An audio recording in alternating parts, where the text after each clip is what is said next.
ट्रेनों की लेट लतीफी को लेकर जमशेदपुर के विधायक सरयू राय टाटानगर स्टेशन में 7 अप्रैल को करेंगे धरना प्रदर्शन।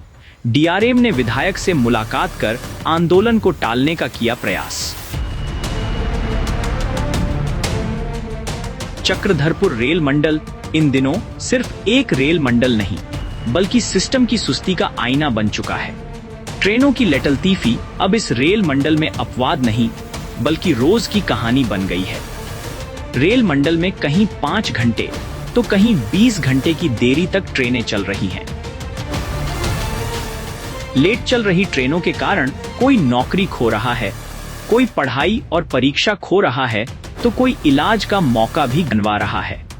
ज्यादातर यात्रियों का तो पूरा का पूरा यात्रा प्लान चौपट हो रहा है। सवाल यह है कि क्या रेलवे अब यात्री सेवा से हटकर सिर्फ माल ढुलाई तक सिमट गया है? यही बड़ा मुद्दा उठाया है जमशेदपुर पश्चिम के विधायक सरयू राय ने, जिन्होंने साफ शब्दों में कहा है कि अगर जरूरत पड़ी तो मालगाड़ियों को रोककर यात्री ट्रेनों को समय पर चलाना होगा। इसी मुद्दे को लेकर जमशेदपुर पश्चिम के विधायक सरयू राय ने मोर्चा खोल दिया है और 7 अप्रैल को टाटानगर स्टेशन के सामने धरने का ऐलान कर दिया है। विधायक के इस ऐलान से चक्रधरपुर रेल मंडल के अधिकारियों में हड़कंप मचा हुआ है। स्थिति ऐसी है कि रविवार को डीआरएम तरुण हुरिया ने विधायक सरयू राय से टाटानगर स्टेशन में मुलाकात की है और आंदोलन को टालने की अपील की, लेकिन विधायक ने साफ कह दिया, समय पर यात्री ट्रेन नहीं चली तो आंदोलन हर हाल में होगा। 7 अप्रैल को टाटानगर स्टेशन के सामने प्रस्तावित धरना अब सिर्फ एक विरोध नहीं बल्कि उस गुस्से की अभिव्यक्ति है जो हर उस यात्री के मन में है जिसकी जिंदगी ट्रेन की घंटों लेट लतीफी के कारण पटरी से उतर रही है। इस पूरे कहानी को समझें तो इसकी पहली परत में दिखती है व्यवस्था की सुस्ती और जवाबदेही की कमी। चक्रधरपुर रेल मंडल, जो देश में माल ढुलाई के मामले में अग्रणी रेल मंडलों में शुमार रहता है, वही रेल मंडल यात्री ट्रेनों के संचालन में बुरी तरह फिसल रहा है। रोजाना पैसेंजर और एक्सप्रेस ट्रेनें घंटों लेट हो रही हैं। हैरानी की बात यह है कि कई ट्रेनें टाटानगर या झारसुगुड़ा या फिर चांडिल स्टेशन से कुछ किलोमीटर पहले तक समय पर रहती हैं, लेकिन जैसे ही स्टेशन के करीब पहुंचती है और चक्रधरपुर रेल मंडल में प्रवेश करती है, उनकी रफ्तार थम जाती है और वे घंटों तक सिग्नल का इंतजार करती रहती हैं। सवाल उठता है, क्या यह महज तकनीकी समस्या है या फिर प्राथमिकताओं का खेल? दूसरी परत में खुलती है रेलवे की नीति और नियत पर बहस। विधायक सरयू राय ने साफ शब्दों में कहा है कि अब रेलवे जनसेवा से ज्यादा राजस्व पर केंद्रित हो गया है।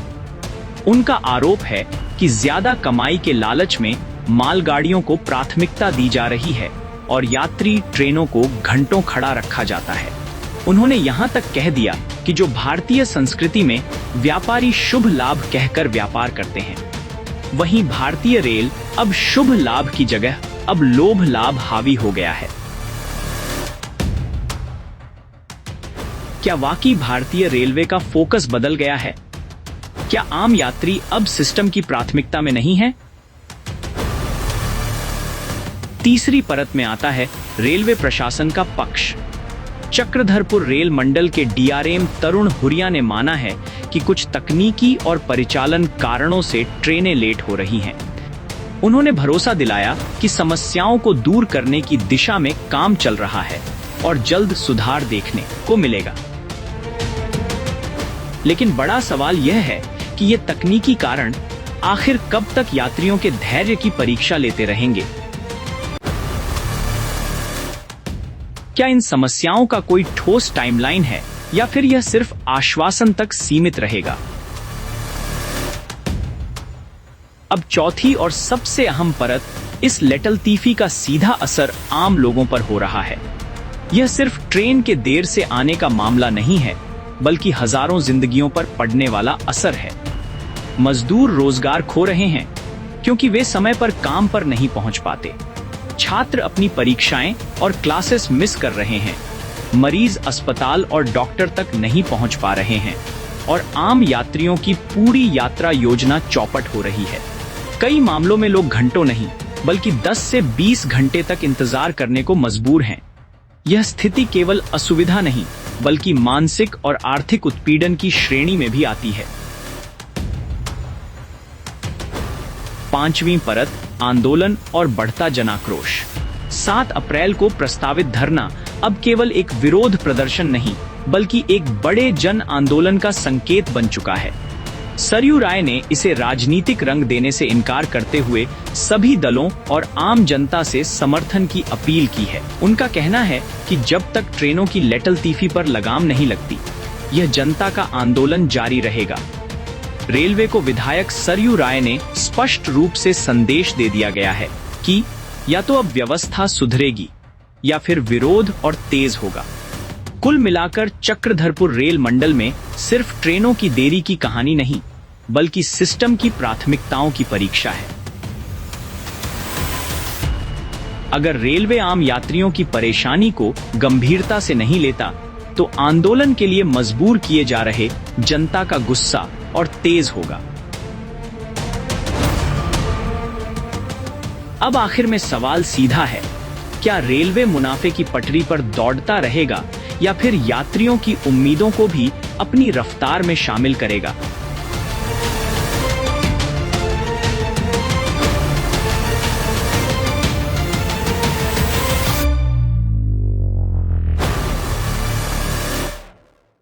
डीआरएम से लंबी बात हुई।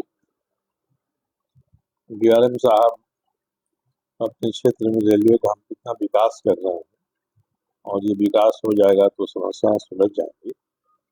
तो मैंने एक तो कहा कि देखिए, हमारे यहाँ कहावत है कि नानी को मूछ हो जाए तो उनको नाना कहेंगे। तो कब मूछ होगी, कब नाना कहेंगे, तो अभी लंबा चौड़ा प्लान बता रहे हैं। हम लोग को इससे कोई मतलब नहीं। हम लोग एकमात्र मतलब इससे है कि ट्रेन की लेट गति आप कैसे खत्म कर रहे हैं। तो बार बार हम लोग इसी दायरे में हमको लाना चाह रहे थे और ये लोग अपना पूरा विस्तार से एडवांस प्लानिंग नहीं हुआ। 5 साल 10 साल पहले जो काम होना चाहिए था वो काम आज हम लोग कर रहे हैं। तो मैंने ही कहा, अंत में मैंने कहा कि ऐसा करिए कि जो कुछ ट्रेन हैं, इम्पोर्टेंट ट्रेन है जो क्रॉनिकली लेट हो रहे हैं, तो उनके बारे में क्रॉनिकली जो ट्रेन लेट हुआ कि कल ये डेटा मिल जाएगा हम लोग को। तो बात इसी पर खत्म हुई। इस लाइन को फिर रिपीट कर देना हो गया। हम लोगों ने ये कहा था कि आप 2 महीने 3 महीने सबका डेटा आपके पास है। अब इस डेटा का एनालिसिस करिए। एनालिसिस करके कौन इम्पोर्टेंट गाड़ियां हैं जो क्रॉनिकली लेट हो रही है, रोज लेट हो रही है, इसको आइडेंटिफाई करिए और इनके रनिंग में हम सुधार कैसे कर सकते हैं, इनको हम टाइम पर कैसे ला सकते हैं, इसका उपाय बताइए। उसके लिए जरूरी हो कि एक आध मालगाड़ी को हम रोक देंगे आधा घंटा, आप रोक दीजिए उसको। ये उसके बाद आप हम लोगों को इमीडिएट इसमें इम्प्रूवमेंट क्या हो रहा है इसके बारे में बताइए। तो उन्होंने एग्री किया कि हम कल एक सेल्फ कंटेन्ड स्टेटमेंट अपनी तरफ से बना देंगे जिसमें क्रॉनिकली लेट होने वाली गाड़ियों का जिक्र रहेगा और उन गाड़ियों को हम कैसे ठीक करेंगे इसका जिक्र रहेगा। तो कल कब देते हैं, कैसे देते हैं, ये देखना है।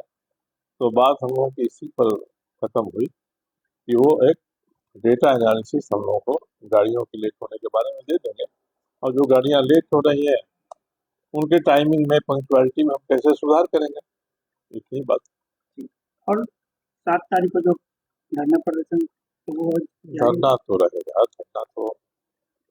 धरना को हम ना करें इसका कोई कारण नहीं है, जो कोई ऐसा एश्योरेंस है। जो भी इनका एश्योरेंस है वो फ्यूचर टेंस में हम ये करने वाले हैं। जैसे जुलाई तक हम एक नई रेल लाइन यहाँ से बिछा देंगे। हमारे पास कोई लूप लाइन नहीं है जहाँ हम गाड़ियों को वेटिंग कराएं या गाड़ियों को रोक दें। जो यहाँ गाड़ी टर्मिनेट कर रही है उसको कहीं खड़ा कर दें, ऐसा हमारे पास नहीं है। हम जुलाई तक इसको बना लेंगे। हमने नहीं कहा कि इस मामले में जुलाई तक वेट करना पब्लिक के लिए संभव नहीं है। आप हमको क्रोनिकली लेट होने वाली गाड़ियों का लिस्ट दीजिए और उसमें इम्प्रूवमेंट हम इसमें कितना कर सकें ये बताइए। विधायक जी से वार्तालाप हुई और उनको हमने अवगत कराया कि रेल जो है वो प्रयत्न कर रही है, हर टाइम तत्पर है कि पैसेंजर की गाड़ियों को, रेल एक्सप्रेस की गाड़ियों को कैसे समय से चलाया जाए, उसके लिए हम लोग कैसे कैसे कोशिश कर रहे हैं। और हम लोग यहाँ पर नई लाइन बनाने के लिए भी हमारा वर्क सेक्शन है, यहाँ का थर्ड लाइन भी हम लोग कमीशन करेंगे। इसके अलावा हम लोग गाड़ियों की मॉनिटरिंग कर रहे हैं और हमें उम्मीद है कि इसमें सुधार दिखेगा। माननीय सर सांसद जी के द्वारा रेल मंत्री जी को ज्ञापन सौंपा रेल मंत्री जी को भी ज्ञापन दिया गया है। रेल मंत्री जी भी मतलब उन्होंने भी हमको दिशा निर्देश दिया है कि गाड़ियों की आवागमन जो है वो इम्प्रूव होनी चाहिए, पैसेंजर की गाड़ियों और कोचिंग गाड़ियों को जो है समय से चलना चाहिए। और हम लोग भी इसी के ऊपर लगे हैं, कोशिश कर रहे हैं। हमने वॉर रूम बनाया हुआ है, हमने की गाड़ी की मॉनिटरिंग चल रही है और उस बेसिस पे हम लोग मतलब कोशिश कर रहे हैं कि गाड़ियाँ जो है समय से चलें। अब कुछ समय पे इस तरह के इश्यूज आ जाते हैं जिसमें कि जो कि हमारे कंट्रोल से बाहर होता है, लेकिन उसके अलावा जितने भी हमारे कंट्रोल के इश्यूज हैं उसको हम लोग पूरा कोशिश कर रहे हैं कि गलती का स्कोप ना रहे और गाड़ियाँ समय से चलें।